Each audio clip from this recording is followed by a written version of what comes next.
Sahabat podcast, jumpa lagi bersama dengan saya Roni Francis di dalam program bisnis, yaitu adalah podcast, di mana saatnya kita bisa membuat suatu bisnis menjadi hal-hal yang berkaitan dengan cuan.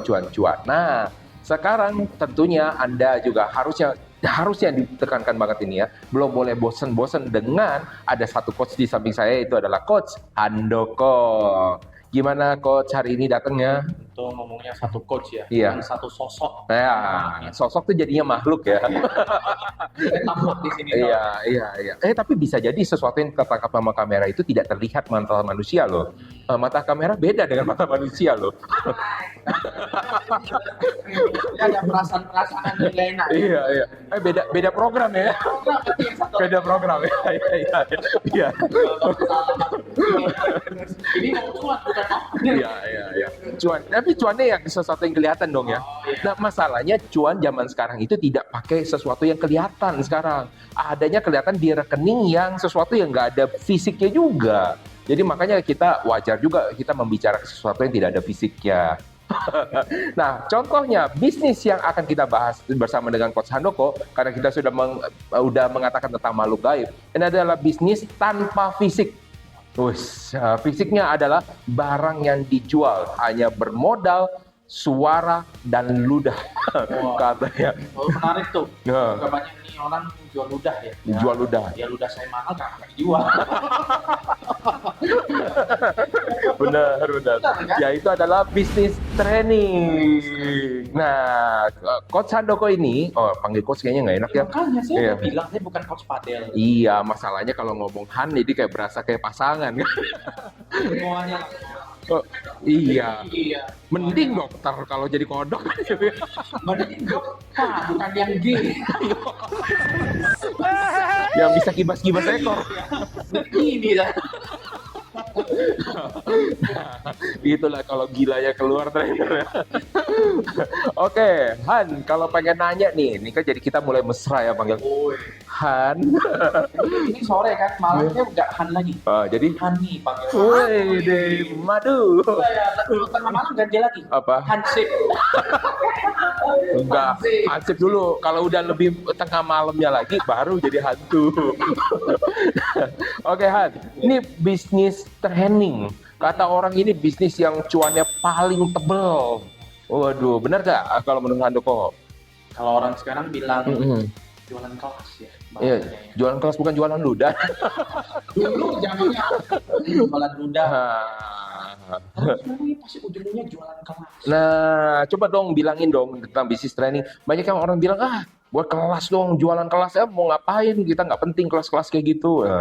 Betul. Kalau nge-refer ke teman-teman yang ngomong seperti itu, apa bedanya pada saat teman-teman sekolah? Teman-teman sekolah akan ada di dalam kelas juga. Jadi mana jualannya sekolah. Tapi kalau untuk yang formal di luar, ya pasti orang jualan kelas. Ya. Salah katanya kok jualan kelas katanya. Nggak boleh katanya jualan kelas. Kenapa nggak boleh? Kecuali jualan kelasnya yang topiknya yang sensitif, terus hanya menjanjikan sesuatu yang cepat, yang instan, Waduh, yang spesifik. nggak ada gunanya. Apa tuh? Apa tuh yang spesifik kayak gitu tuh yang cepat tuh maksudnya apa? Apa ya? Mungkin Menjadi miliuner dalam waktu 1 hari. itu sebelum ikut kelas baca aja dulu topiknya. Pernah tahu nggak ini? Gitu. Tapi gini pertanyaannya, menjadi miliuner dalam 1 hari mungkin nggak? Ayo coba dipikirkan dulu baik-baik. Sudut pandang. Kalau yang enggak kemungkinan bisa. Oh, yang enggak nih apa? Yang baru viral-viral sekarang lah ya, misalnya gunung. Oh, oke. Tapi kalau Yang kedua, ya logika aja. mungkin nggak? 1 miliar 1 hari memang nggak mungkin. Mungkin. Mm-mm. Tapi kan ada banyak faktor juga. Kenapa? Entah mungkin dia bisa jualan banyak, ada followernya, dia sudah dikenal. Ya kita anggap sekarang semua orang nol lah di dunia ini, nggak punya pengikut, nggak punya apa-apa, nggak punya nilai, terus mau 1 hari 1 miliar itu caranya gimana kalau yang nggak pertama dia yang nggak ada modal sama sekali. Handoko punya pengikut? Saya ya pengikut setia ada. Pengikut setia ada. Sekarang masih dibawa. satu aja pengikut setia saya. Istri saya. Itu Oh, status. status ya. Iya, kau Iya. mengikut apa status? Yang nggak ketahuan maksudnya. Hati-hati loh, direkam loh, jejak digital. Bercanda. Oh iya, iya, iya. Oke, lanjut ya. Oke. Kelas yang kita jual, ke kita lah, Handoko jual, Oh, ya kan? itu nggak jualan kelas. Oh, pasti ya. Pertanyaannya katanya ini kan kelas cuma yang penting cuap-cuap doang, dapat uang gede dari situ. Jadi sebenarnya itu ibaratnya salah atau enggak sih bisnisnya? Nggak sama, tapi kita sebagai manusia yang tulen uang, yang Mm-mm, beli, mm-mm. ya pandai-pandailah cek dulu, Oke. lihat orang yang jual ini backgroundnya seperti apa, Heeh. beneran nggak dia beneran bisa, misalnya dalam 30 hari dia bisa menciptakan modul, memang dia rintis dari awal, Oke. atau mungkin karena dia pewaris doang, tapi Hmm. ngomongnya saya bisa ya, pokoknya sudah mampu ya, tidak perlu seperti ini gitu kan. Oh. Ada yang menarik nih, Han. Ada yang menarik. Apa tuh? Saya barusan beberapa hari yang lalu ikut suatu pelatihan. Oke. Satu pelatihan tentang bisnis. Ini menarik ya, bisnis. Berarti seharusnya si pembicara ini udah jadi pebisnis sukses. Betul, dia akhirnya sudah menjadi pebisnis sukses. Tapi yang menariknya adalah dia statement di awal.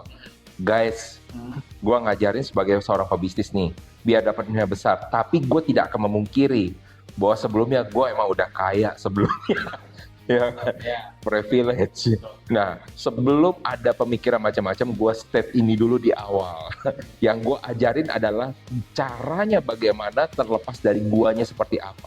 Gitu loh. Jadi kalau menurut Handoko itu setuju nggak dengan orang-orang seperti yang tadi declare di awal? Atau sebaiknya lebih baik training itu from zero to hero? Ya justru bagus orang yang dari awal dia bilang ya saya memang privilege dari awal ya sebutkan aja daripada yang sebenarnya dia sebenarnya privilege tapi dia tidak mengakui oh saya dari Mm-mm. saya dari garasi dari kos-kosan ya kalau kos-kosanmu di Singapura ya beda cerita kan.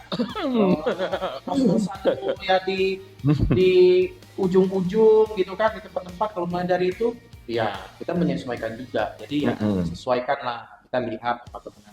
Kalau memang privilege dari awal ya sebutkan aja kita pun bisa belajar dari sana orang yang privilege yang namanya kita privilege kita bisa dong gunakan privilege itu untuk membantu kita.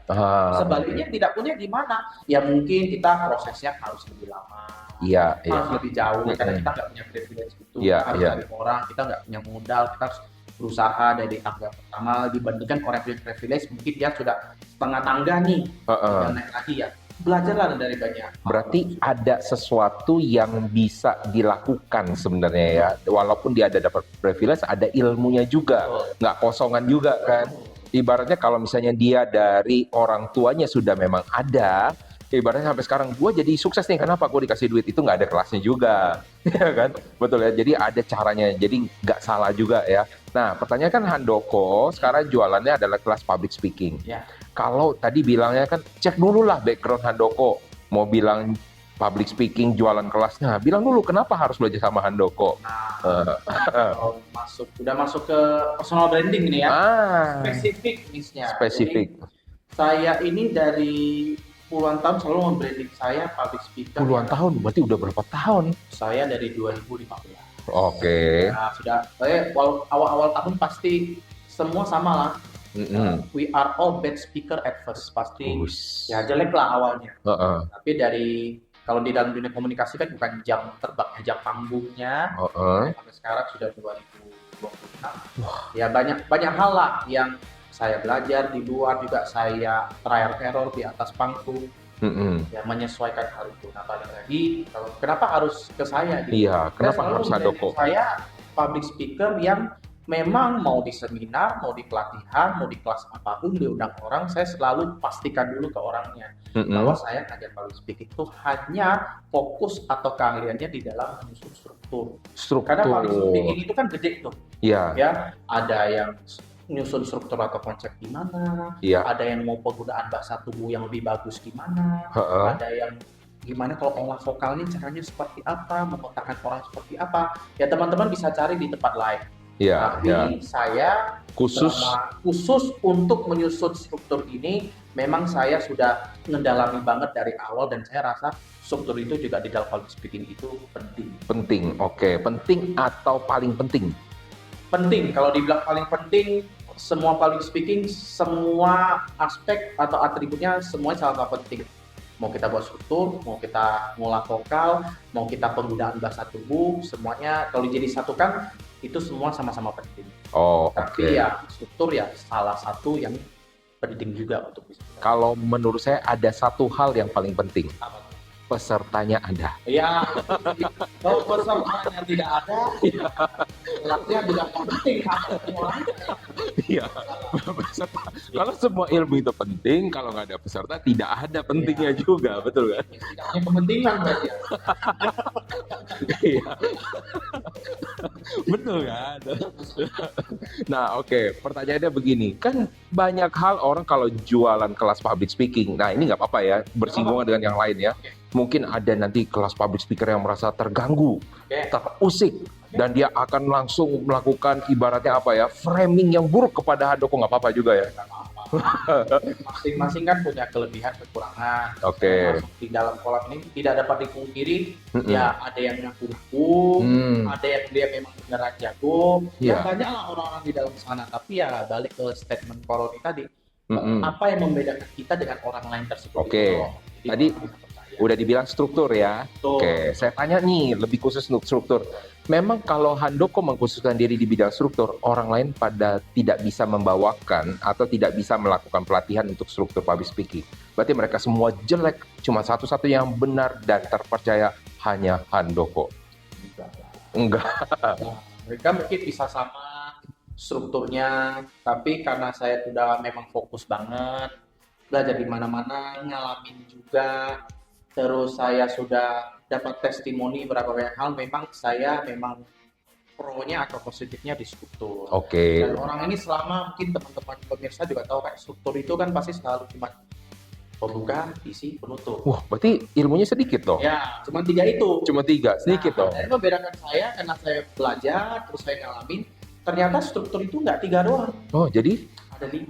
Oh, ada 5. Berarti selama ini salah orang. Nggak salah, cuman sebagai penambahan aja. Penambahan. Oke, apa nih ada 5? Struktur yang 3 itu lebih bagus lagi, lebih lengkap lagi kalau ada 2 yang tidak kalah jauh lebih penting. Tidak kalah jauh pentingnya. Oke. Ini buat mengamankan tidak dihujat ya. Memang kasih masalah sudut pandang saya berbeda. Oke. Saya selalu membuka isi penutup. Coba saya tebak-tebakan bodoh lah ya. Oke, Ada pembuka, isi, penutup. Oke. Ini kan ada 5 nih. Jadi pra pembuka, pembuka, isi, penutup, pos penutup. tipikal orang jualan ya. Jadi yang punya ada prospeknya dulu Pak, dulu. Iya. Setelah sales service Iya. Jangan dibuka dong. gitu ya. Iya. Kalau bisa sini aja. Iya. Oke, kayak gimana tuh? Jadi ada 5, jelasin. Jadi orang selalu membiasakan 3 struktur ya, pembuka, isi, penutup. Mm-mm. Saya menambahkan di awal 1 sebelum pembuka. Oh, bener kan? Pra pembuka. Bukan. Apa? Yang penting topik, Topik. Oh, oke. ide, tema. Heeh. Karena logikanya gini, apa yang kalian mau buka, apa yang mau kalian presentasikan kalau kalian nggak punya topik? Mau Oh. ngomong apa? Makanya cari topik dulu, topik apa yang kalian suka, apa yang kuasai, baru bisa membuka presentasi itu dengan lebih baik. Oke. Mm-mm. Oke, nah di tengah-tengah sebelum menuju ke isi, Mm-mm. ada yang namanya latar belakang atau background. Mm-mm. Ini kenapa saya ketemu? Karena saya pengalaman banyak sih, mayoritas 80%. Mm-mm. Dan orang-orang pembicara di depan selalu keenakan di pembuka. Mm-mm. Pada saat dia mau masuk ke isi, Mm-mm. audiensnya bingung. Ini orang masih di pembukaan, apa udah masuk ke isi ya? Saya kapan mulai catatnya? Nah, Bingungnya gimana? di sana. Kalau orang itu bilang sekarang kita ke bagian isi. Nah, itulah latar belakang. Itu kan isinya kan jelek. Itu maksudnya Oh. jembatannya jelek. Oh, oke. Jadi ada latar belakang ini sebagai apa? Menjembatani bahwa saya buka nih, sebelum saya ke isi, saya sampaikan apa yang mau ingin saya sampaikan di isi. Jadi Mm-mm. inilah yang namanya latar belakang. Nah, latar belakang ini terdiri dari topik apa yang mau saya bawa. Mm-mm. Jadi dalam agenda beberapa menit atau jam ke depan saya mau menyampaikan apa, manfaatnya apa. Baru sudah tahu manfaatnya, yuk kita masuk ke isi. Oke. Baru isi, baru terakhir ya penutup. Oke. 5 itulah. 5 ini ya. Yuk kita coba terapin ini kepada sesuatu hal yang memang Handoko jualan, yaitu adalah public speaking. Betul. Jadi ini cerita kepada orang, ini adalah kelas public speaking. Yuk coba mulai dari pembuka. Oh, ini langsung tantangan ya. Topiknya udah jelas nih. Topik udah jelas, Public speaking, ya kan? Berarti udah masuk pembuka, latar belakang, isi dan penutup. Ayo, langsung tantangan di Langsung tempat. mencontohkan ya. Iya, Oke. wah. Topik dah public speaking. Mm-mm. Pembukaan orang biasanya nggak salah, oke pembukaan buka aja pakai kata-kata apa kayak Kalau buka pakai sulap gimana? boleh, itu salah satu teknik pembukaan. Oke. Terserah. Buka ada berapa banyak teknik pembukaan? Yang Handoko selama ini aja. saya pelajari ada 31 teknik. 31 teknik. 31 teknik. Yang Jadi 32 apa? sekarang coba ke 30. Enggak. Ini tadi mau suruh saya buka sulap, saya tidak. Oke. Alat sulap. Teknik ke-32 apa? Belum ketemu. Mana tahu nanti belajar di sini lagi kan. Oke. Dari 31 teknik, apa yang paling disukai sama Handoko Saya tekniknya? paling suka. Paling suka bukan yang dipakai ya, bisa jadi yang nggak dipakai tapi dia suka gitu. Oke, dua ada. Yang paling disuka sama yang sering dipakai. Oke. Paling suka itu saya paling suka pakai quotes atau kutipan. Kalau zaman orang tua saya itu namanya kata-kata mutiara. Wah, Tahun bijak. perjalanan 10.000 dimulai dari langkah pertama. Itu adalah kutipan dari Lao Tzu, seorang filsuf. Wih, oke. Itu Kutipan. paling suka. Paling suka. Oke, Karena kedua. bisa masuk di topik apapun. Mm-mm. Nah, kedua, saya ini kan nggak asli dari ibu kota, saya dari Batam. Wah, Kita nih, kan Pulau Riau Melayu ya, kan. nih ceritanya from zero to hero nih. Anak rantau. Ini perintis. Pakai pantun. Pantun. Pantun. Oke. Buka pakai pantun. Dan kenapa? Apalagi saya dari daerah mana? Saya selalu pada saat ke mahasiswa pun, ke peserta pun saya selalu, kalau kalian mau mudah public speaking, Mm-mm. public speaking pasti ada pembuka, pasti ada penutup. Ya Mm-mm. sudah, kalau buka pakai pantun, carilah satu pantun pembuka, tarik satu pantun penutup untuk di dalam hidup Anda. Mana tahu tiba-tiba suatu saat kalian diminta untuk memberikan kata sambutan, Oke. memberikan pidato. Oh, udah siap nih. Saya buka pakai pantun pembuka. Ya, itu Coba kasih pantun pembuka. pantun pembuka ya. Mm-mm. Oke, saya sering gunakan ini. Jadi topiknya public speaking, Mm-mm. saya buka dulu pakai Mm-mm. jalan-jalan ke Danau Berlaya. Oke, Jangan cakep, lupa memberi cakep. selamat datang di dalam hal-hal yang tidak terlalu payah. Salam dari saya, Soti Hotu, Namo Buddhaya. Kalau ke Buddhis. Kalau ke ya, kalau ke Buddhis. Kalau Untuk umum, umum. saya biasa pakai pantunnya. Nah, ini ketahuan udah banyak catatannya nih kayaknya pantun. Saya orangnya walk the talk. Oh, walk the talk. Oke. Walk the talk ya. Oke. Iya, iya.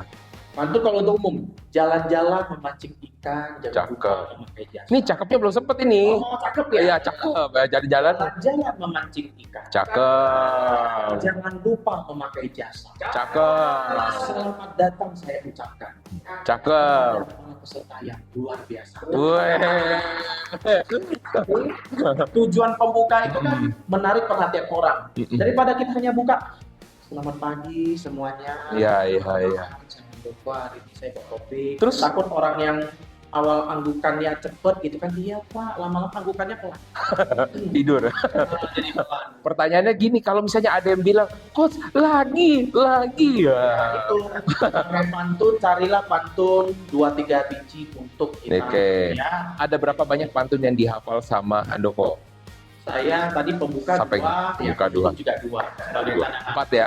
Ya. Berarti kalau kita minta lagi lupa nih. Ya, ini bukan sukses pantun, ini tes pantun gitu. Oke, udah pembuka udah nih. Udah. Ucapkan, semua udah heboh nih. Perhatian sudah tertarik ke kita. Ini pasti yang paling banyak ditanyakan. Itu kalau heboh memang ekspektasinya begitu. Oke. Kalau ternyata pesertanya, nah ini pernah juga pesertanya adalah orang-orang audit yang rata-rata tanpa emosi diem. Kira-kira gimana? Udah peserta yang luar biasa, terus suasana hening. Mari kita lanjut. Atau gimana? Untungnya sampai sekarang saya nggak ketemu ya, mungkin 1-2 orang itu pernah, tapi Iya. positive thinking aja. Positive thinking. Bisa digigih. Oke. Bisa ketawa. Mungkin tangannya. Jadi apa yang diucapkan ketika ternyata orang tidak seantusias itu? Pantun pasti selalu, ya maksud saya efektif aja sih. Saya nggak pernah dapat. Belum pernah ya? Oke. Nah, kita doakan ya bersama guys ya, semoga Handoko menemui. Kalaupun ketemu juga nggak apa-apa. Iya, iya, iya. Orang dengan dia paling dari sekian banyak orang, kenapa kita Mm-mm. harus fokus kepada 1-2 orang yang Kan ada lagunya, dunia ini panggung sandiwara. Gitu. Makanya kan bersandiwaranya seperti apa lagi? tahu lagu apa. Jadi kalau umur ya tahu lah ya. Karena cuma tahu cuplikannya, jadi jangan nganggap itu umur saya. Oke, lanjut lagi nih. Tadi udah pantun, ya kan? Udah untuk pembuka. Sekarang bridgingnya di latar belakang. Belum. Oh, belum. Jadi, orang ada yang orang bilang buka, oh berarti buka hanya pembukaan pakai teknik itu dong. Heeh. Pembukaan opening itu ada 3 unsur yang harus dipenuhi yang lengkap. Jaring nih, biar kelasnya mahal nih. Ya, spesifik itu saya Iya, iya. itu. Oke. Jadi, pembukaan Mm-mm. harus ada salamnya. Salamnya. Ya. Jadi- Karena kenapa? Saya lihat ilmunya bahwa ya dunia ini bumi belahan bagian barat bagian. Oke, salamnya. Nah, kalau kita kan orang timur, Mm-mm. apalagi orang Indonesia, Mm-mm. pasti dari kecil aja udah belajar etika ya. Salamnya gimana? Nah, kita harus membuka dengan salam. Oke. Ya, salam biasalah. Tapi salam ada banyak sih. Salah satunya salam agama, salam waktu. Tapi kita yang sederhana aja salam waktu. Ibarat selamat pagi. Kalau salam tempel gimana? Salam tempel gitu. Tempel. Amplop. Oh, salam tempel itu penutup biasanya. Oh enggak. Oh iya, benar-benar enggak pembuka ya. Pembuka paling DP dulu lah. Oh, DP. Ada pembukaan. Oke. Jangan lupa orang kadang Mm-mm. terlalu happy-nya buka dan salam lupa memperkenalkan diri. Ah, namanya. Walaupun ya MC atau pembawa acara sudah memperkenalkan kita. Mm-mm. Tidak ada salahnya juga kita sampaikan sekali lagi bahwa yang di atas panggung ini saya memperkenalkan diri semudah nama dan status. Oh. Saya Handoko, saya seorang sertifikat speaker. Udah pengenalannya sesimpel. Oh, tadi saya mikir nama saya Handoko, status saya sudah menikah, enggak kayak gitu ya? Apalagi status kawin dan belum kawin. Oh iya.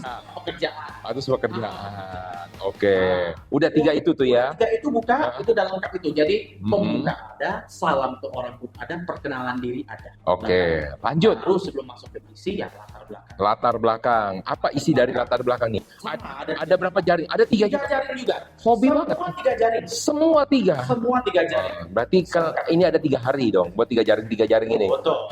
Oke, masalah saya harinya lama belajar manusia, tapi jamin detail atas. Oh, detail. Oke. Latar belakangnya ada 3 seperti yang saya sampaikan sama Koroni tadi.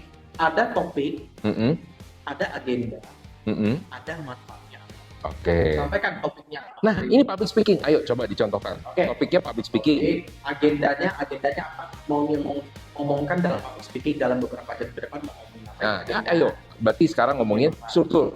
Struktur ya. Struktur. 3 manfaatnya. Oke, 3 manfaat ngomongin struktur dan sama manfaatnya. Ada Manfaatnya belum. Oke. Public speaking apa? manfaat untuk public speaking itu apa? Manfaat. Itu jawabnya beda lagi ya. Nah, jadi pas sudah perkenalan diri, namanya speaker, sebelum masuk ke isi kasih tahu. Hari ini saya akan membawakan topik mengenai rahasia, misalnya ya topiknya yang lebih detail tentang rahasia jago public speaking atau berbicara. Oke. Yang saya singkat dengan 3M. Agendanya, misalnya kalau diundang selama 1 jam, selama 60 menit ke depan saya akan membahas mengenai 3M dalam public speaking. Oke. M yang pertama adalah mindset, M yang kedua adalah menyusun struktur, M yang ketiga adalah maksimalkan penggunaan bahasa tubuh. Baru masuk ke manfaatnya. Manfaatnya apa teman-teman belajar ini? Supaya pada saat teman-teman belajar, mindsetnya dulu kudu dibenerin, baru kita bisa mengaplikasikan tekniknya, yaitu dengan menyusun struktur, karena saya fokusnya juga di struktur, baru memaksimalkan penggunaan bahasa tubuh seperti itu. Ada 1 M lagi. Money. Money. Iya. Salah sih. Kalau selama saya awal-awal public speaking, saya sudah mendapat penghasilan 5M. Oh, apa tuh? Makasih, 5M makasih. ya, makasih Mas, mohon maaf merepotkan ya. Itu ya. Oh, bukan 2M. 5M saya. Makasih ya Mas, mohon maaf merepotkan. Iya, enggak apa-apa. Iya. Berikutnya ke tempat lain lagi 5M lagi. 5M lagi. Oke. Tapi proses lah. Oke. Nah, ini sudah sampai dari yang awalnya topik, Betul. ke pembukaan, latar belakang, isi nggak usah dibahas. Isi nggak usah dibahas. Penutup. Gimana? Penutup. Ya, penutup tadi kutipan bisa pakai untuk penutup. Ya. Pantun Kan ada 3 lagi kan? ya, kan ada 3 lagi. 3 lagi. Tiganya yang pertama itu adalah kita, nah ini banyak orang salah. Mm-mm. Pembukaan, isi, penutup. Mm-mm. Kalau saya bahasa Jerman Prancisnya kan introduction, body, closing. Wah. Banyak yang suka salah. C-nya itu conclusion. Hmm. Sebenarnya kita sebagai pembicara itu bukan hak kita untuk memberikan kesimpulan. Oke. Haknya adalah pendengar. Mereka bisa menyimpulkan, tema hari ini bagus ya, pembicaranya bagus ya, dia boleh menyimpulkan itu. Oke. Kita tidak boleh. Jadi, Kita adalah closing, menutup presentasi. jadi bagaimana? Jadi ngerangkum. Daripada menyimpulkan, ngerangkum. Baik, Bapak Ibu, sudah saya jelaskan mengenai 3M dalam public speaking. Izinkan saya merangkum. M yang pertama adalah mindset, M yang kedua adalah menyusun, M yang ketiga adalah memaksimalkan. Baru yang kedua adalah teknik penutupnya. Mulai tadi Pak. Pantun, kutipan. Pantun, ya lah. Tadi karena tidak pakai pantun, tetap pakai pantun. Oke, kasih pantunnya dulu satu. Pantunnya saya ada 2 juga. Oh. Yang selalu saya pakai. Oke. Ini yang mungkin teman-teman sering dengar. Oke. Simple, cuma 2 bait. Burung impian, konsentrasi, cukup sekian dan terima kasih. Oke, ya biasa lah ya. Biasa. Kalau yang satu lagi, saya MC, saya biasa pakai pantun untuk menutup MC-nya itu. Oke. Buah nanas, buah ceri, Oke. disiram gula manis sekali. Mm-mm. Saya Handoko MC undur diri, kita berjumpa di kesempatan lain. Oh, bukan, dan saya juga manis sekali. Iya, saya tunggu 5M-nya. Oke, itu udah 2 nih, terakhir nih ya. Terakhir, buka pakai salam sebagai orang Indonesia, tutup juga dengan salam. Tutup juga dengan salam. Oke, tutup juga dengan Ucap salam. pantun, sekian, salam sejahtera, selamat siang untuk semuanya. Oke, jadi kalau misalnya di dalam coding tuh ada kurung-kurung awal buka, kurung-kurung awal tutup tuh ya. Betul. Disesuaikan. Karena kalau tadi bukanya salam agama yang lengkap. Iya, iya. Assalamualaikum. Ayo, sekarang ada banyak nih perkembangannya. Salamnya udah banyak, salam agama nih. Salam agama tadi. Assalamualaikum, terus? Assalamualaikum warahmatullahi wabarakatuh. Iya. Oke. Shalom. Shalom. Ya. Terus, nah ini yang orang sudah lewat. Orang kalau pakai salam sejahtera langsung ke Om Swastiastu. Mm-mm. Tapi ada yang untuk Tambahan. Katolik, Apa? namanya salve. Salve. Ya. Om Terus, Swastiastu. Namo Buddhaya, salam Kebajikan. 6. Satu lagi, Apa? Rahayu. Gitu. Rahayu. Ya, Rahayu untuk Rahayu. semua lah. Iya, Semua golongan kepercayaan. golongan Nah, percaya. itu. Nah, kalau kita buka pakai itu salam lengkap, tutup mau tidak mau harus tutupnya dengan lengkap. Dan ini mudah kok tips untuk teman-teman kalau mau hafal salam penutup. Yang beda itu cuma saudara kita yang Muslim atau Islam dan yang Hindu. Yang lainnya tutupnya sama. Oke, contohin yang buat penutupnya, buat Contohnya, terakhir. kalau teman kita yang saudara kita yang Muslim atau Islam bukanya Assalamualaikum, tutupnya Wassalamualaikum. wassalam. Benar yang wassalam bukan waalaikumsalam. Waalaikumsalam jawab. Oh ya. Oh, saya pernah ketemu tuh orang yang saking terburu-buru pengen nutup, Waalaikumsalam. ya saking mau cepat-cepat tutup, dia yang tanya dia yang jawab. Oh, Baik, Bapak Ibu saya cukup. Waalaikumsalam warahmatullahi wabarakatuh. iya. Lalu grogi lah ya. Iya. Terus shalom tetap sama. Sampai sama. Nah, Hindu yang memang agak tricky, yang teman-teman harus latih lah lebih. Kalau bukanya Om Swastiastu, tutupnya adalah Om Santi Santi Santi Om. Santinya 3 kali. Nah, tidak boleh kurang, tidak boleh lebih. Tidak Ingat, boleh. kenapa harus Santi? Karena Santi tidak seputih Sinta. Nah, ya, Om Santi Santi Santi Om. Om Santi mana? Om saya nggak tahu Santi di mana. Ya. Iya.